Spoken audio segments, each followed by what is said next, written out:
തൃശൂർ പാലപ്പിള്ളിയിൽ കാട്ടാന ചരിഞ്ഞ നിലയിൽ നെടാമ്പാടത്ത് സ്വകാര്യ വ്യക്തിയുടെ ഭൂമിയിലാണ് കാട്ടാനയെ ചരിഞ്ഞ നിലയിൽ കണ്ടത്. വനം വകുപ്പ് ഉദ്യോഗസ്ഥന്മാർ ഈ പ്രദേശത്ത് എത്തിയിട്ടുണ്ട്. സൂരജ് സജി വിവരങ്ങളുമായി തൃശൂരിൽ നിന്ന് തത്സമയം. സൂരജ്, വിശദാംശങ്ങൾ. Good morning.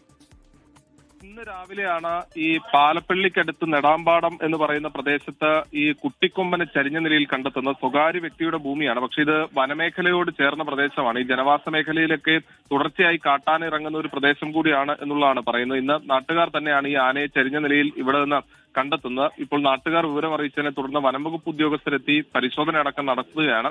ഏത് സാഹചര്യത്തിലാണ് ആന ചരിഞ്ഞത് എന്ന അടക്കമുള്ള കാര്യങ്ങൾ പരിശോധിക്കും എന്നുള്ളതാണ് വനംവകുപ്പ് വ്യക്തമാക്കുന്നത്.